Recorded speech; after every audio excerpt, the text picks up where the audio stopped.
بسم الله الرحمن الرحيم. السلام عليكم ورحمة الله وبركاته. How are you, my students? I hope that you're happy and healthy and ready for today's lesson, which is Unit 3 conversation. So we'll be hearing two friends talk to each other about a specific topic. Of course, it's related to animals. We'll be listening to Umar and Sami talking about an animal. Because if you remember this theme's unit, this unit's theme is animals. So before we do that, let's revise what we previously took in the grammar lesson, the passive. If you remember the passive modals here, passive modals, structure, modal, be, and the past participle, like will be released, may be cancelled, parrots can be trained, and so on. So this is how we change them from active to passive. Then we took the passive with reporting verbs, to report if you want to say what someone else said or thought. It, then the passive reporting verb, for example, said or believed, then the word that, then the clause. For example, it is said that she is the leading expert on guerrilla communication. The second part, subject, like she or dolphins. Passive reporting verb, said or believed. To, you can see it here, to, then the infinitive or the perfect infinitive, She is said to be the leading expert on guerrilla communication. Dolphins are believed to be the most intelligent of animals. We also took this language builder that why sometimes the writer doesn't say who said this. Again here, why doesn't the writer tell me who said these things? Sometimes statements like these are made when the speaker or the writer doesn't have support, the information, enough information, let's say, about the statement. So these are today's objectives: to employ the real talk in a short conversation, answer questions about the conversation. So look at the picture here of this animal. So, of course, you know what animal is this, right? Yes, of course, this is a horse. So, in the relationship between a man or a human, let's say, and an animal, who is the boss? Who's the leader in this relation, let's say? The relation between animals and humans. Who is the leader? Who is the boss? So, this is the first question here. Who is the boss in the relationship between the man and the horse? So, of course, the leader would be the human or the man. Have you ever tried to train an animal of any kind? It is an interesting question here. Have you ever tried to train, or you have ever trained an animal before, whether it's a horse, it's a cat, or any other animal? Have you ever tried to train or trained an animal before? If yes, then share this experience with your colleagues. If yes, how did you do it? Was it difficult? So when you share it with your friends or with colleagues, how did you do it? What did you do? And was it difficult or was it easy? But I think, of course, it wasn't easy. It was difficult. So you're going to hear a conversation in which one person is describing problems he is having with his horse. So someone is complaining. He's describing problems he's having with his horse. The other person gives him some advice. So the conversation is between two people. Someone who has a horse is complaining. He is having problems with his horse. And the other person is giving him advice on how to solve these problems. So now listen with your book closed. So listen with your books closed. So close your books and just listen to the conversation. We'll be listening to it again and be reading along. But now just close your books and just listen here to the conversation between Sami and Umar. And of course, it's about a horse. Let's listen. Sami, I'm interested in speaking to someone about horse training. A friend of mine suggested I come here. Umar, what kind of problems are you having with your horse? Sammy, he's a beautiful, strong, and affectionate horse, but he's driving me crazy. He won't follow instructions. He will gallop instead of cantering. He won't turn when I need him to. And if he spots a patch of grass, he'll head straight for it and ignore me completely. Umar, I gather you have a young stallion. I will check the schedule and we can arrange training sessions for you and your horse. Hang in there. Sammy, okay, but in the meantime, I really need some advice. How should I handle him when he disobeys? Umar, well, I can try and give you a few tips now. You say he'll head straight for a patch of grass when he sees one. Do you let him do that when you are out riding? Sammy, well, sometimes, but only if I want to stop for a minute or so. Umar, you need to set rules and then stick with them 24/7. If you're not consistent, he's not going to learn. Sammy, okay, but when he is all friendly and nice, it's hard to not let him do what he wants. Umar, look, I'm going to get to the point. It sounds to me like your horse is calling the shots. You need to be firmer. If you train your horse not to do something, then suddenly let him do it. You'll be back to the drawing board. So now that we have listened to the conversation between them, from what you heard, do you think that Umar is the problem is that he's too strict with his horse or not strict enough? So now that you have listened to the conversation between Umar and Sami, so do you think that the problem is that he's not strict enough or that he is too strict? So try to think of this question. And now we'll listen again and read along. Listen again. Now open your books. And while you're listening, try to read along. Let's listen. Sammy, I'm interested in speaking to someone about horse training. A friend of mine suggested I come here. Umar, what kind of problems are you having with your horse? Sammy, he's a beautiful, strong, and affectionate horse, but he's driving me crazy. He won't follow instructions. He will gallop instead of cantering. He won't turn when I need him to. And if he spots a patch of grass, he'll head straight for it and ignore me completely. Umar, I gather you have a young stallion. I will check the schedule and we can arrange training sessions for you and your horse. Hang in there. Sammy, okay, but in the meantime, I really need some advice. How should I handle him when he disobeys?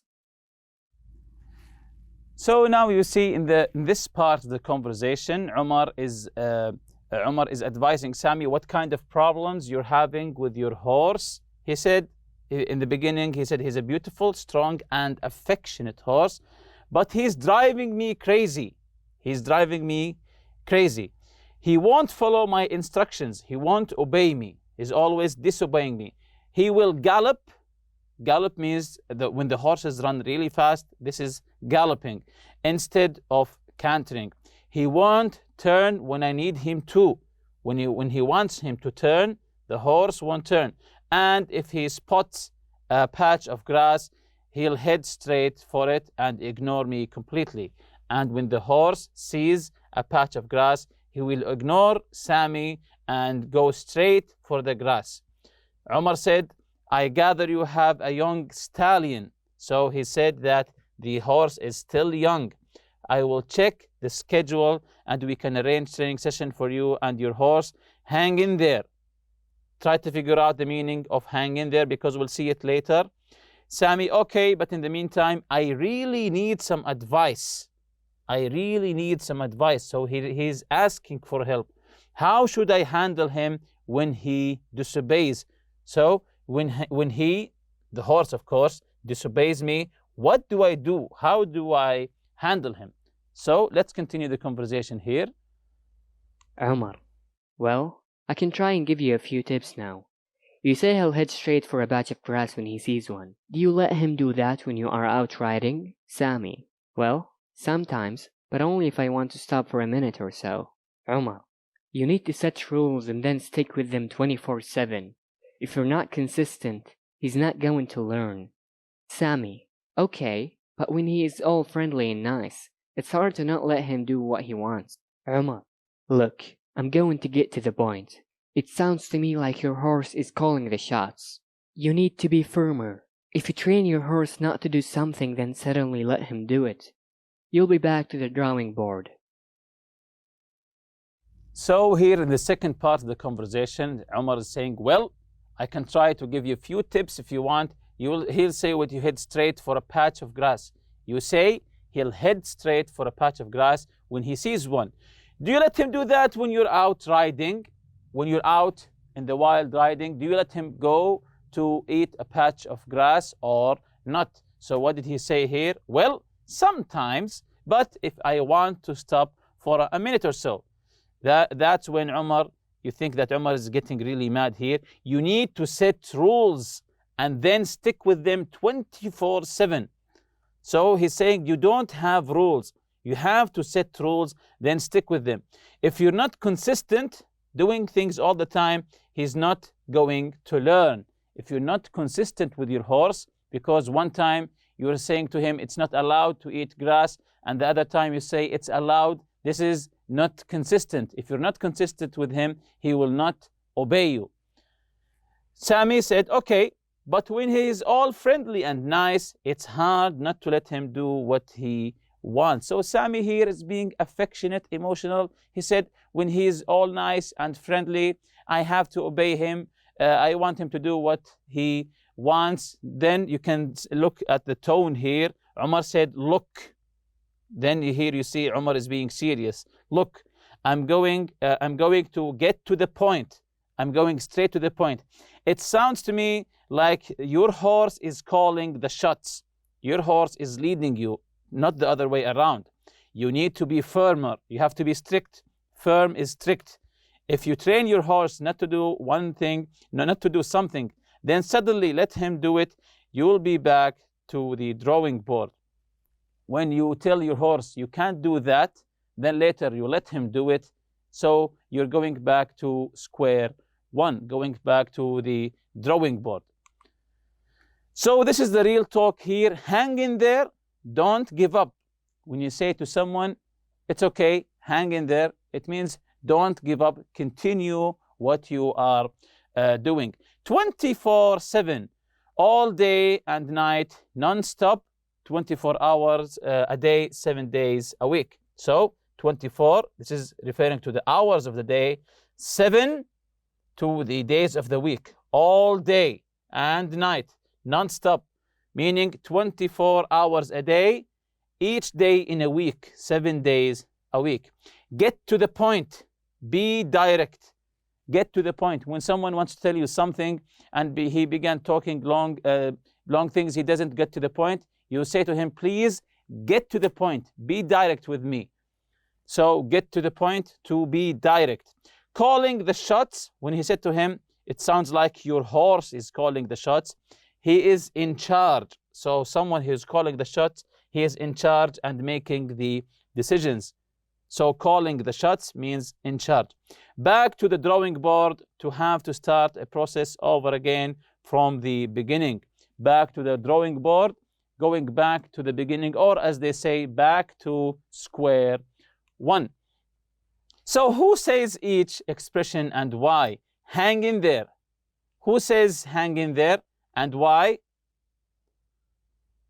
Yes, Umar says this because he's encouraging Sami not to give up on the horse. Now, with classes, the horse will improve. He's saying to Sami, don't give up, hang in there, your horse will improve. 24/7. Who is saying 24/7 and why? So again, Umar means that Sami needs to make the horse follow the rules all the time. He's saying to him 24/7, the horse has to obey the rules. He can't make any exceptions. Get to the point. Is it Umar or Sami here? Yes, Umar is going to say what he thinks right away without delay. He said, I'll get to the point, when he got a little bit mad. Calling the shots, when he said, it looks like your horse is calling the shots. So Umar means that in the relationship between Sami and the horse is in charge, not the other way around.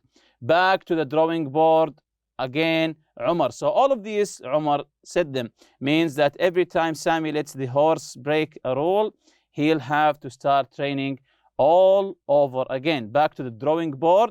It means back to the beginning. So work with a partner here, work with a partner to practice the expressions. You can ask and answer questions such as the following. So work with your friend, with a partner, to practice these expressions. You can ask and answer questions such as the following. So read the questions with your friend or your colleague just to exercise these expressions, and ask and answer also each other. When would you tell someone to hang in there? What's the occasion when you want to tell someone, hang in there? When do you say to him? When do you say this to him? What things in our town are open 24/7? In our town or city, what things in our town are open 24/7? Do you like it when people get right to the point, straight to the point? If you have a pet, who calls the shots in the relationship? You or the pet? Can you think of a time when you had to go back to the drawing board on a project? So, do you remember a project that you had to go to square one in the beginning? Can you think of a time when you had to go back in the drawing board on a project? And jumping on to about the conversation questions here, what problems is Sammy having with his horse? So, what kind of problems is Sammy having with his horse? You can get back to the conversation if you want. So, what problems is Sammy having with his horse? So, his horse doesn't follow instructions, will gallop instead of cantering, and won't turn when he needs him to. So, he's being disobedient. So, his horse doesn't follow instructions, he is galloping instead of cantering, and won't turn when he needs him to. What advice does Umar give him? So he asked Umar for advice, and Umar gave him advice. What advice does Umar give him? So he said, yes, he tells him that he needs to set rules and stick by them. He told him, you have to set rules and stick by them, and you have to be strict, you have to be firm with the horse. Number 3, how does Sammy respond to Umar's advice? So when Umar gave him this advice, how does Sammy respond to Umar's advice? When Umar told him to be strict, to set rules and stick by them, what or how does Sammy respond to that? So the answer is, Sammy says it is hard not to let his horse have his way.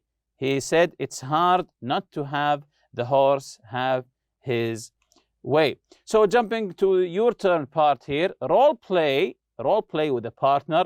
Tell your partner about a problem you're having in school or in your personal life. Describe the situation and ask for advice. So role play with your partner, ask him for advice, tell him a problem you're having maybe at school or personal problem in your house, and ask your partner or friend or colleague for advice. So here's in the chart, you can see asking for advice and giving advice. If you want to ask for advice, you say, what do you suggest I do about it? Or you can say, what do I do about it? What do you suggest I do about? Then you can say your problem, or you can say it. Could you advise me on the problem I'm having? I really need some advice on the problem I'm having. How should I handle it when? Then you can tell your problem. How should I handle it when I'm having a specific problem? This is here what you say when you are asking for advice. Giving the advice here, I advise you to, or you can say I strongly advise you to. You can say I advise you to, or you can add an adverb here, I strongly advise you to do this or do that. If I were you, if I were in your shoes, if I were in your place, I would do this and that. So this is some kind of giving advice. If I were you, I would not speak to him, for example. If I were you, I would go to apologize. It would be a good idea to, or you can say it would be good to apologize to him. It would be a good idea to apologize to your friend, for example. It's not a good idea to not apologize, for example. It's not a good idea to, or you can say it's not good to. So a and idea are optional. So which phrases are used in the conversation here from asking and giving advice? Which phrases are used? Yes, very good. Sammy says, I really need some advice. How should I handle it when? He said, I really need some advice. Could you advise me? I really need some advice on. So he said, I really need some advice. How should I handle it when? So this is the asking for advice used in the conversation. And with that, we reach the end of this lesson. See you next lesson, inshallah. Subhanakallahumma bihamdik. Ashhadu an la ilaha illa anta astaghfiruka wa atubu ilayk. Assalamu alaikum.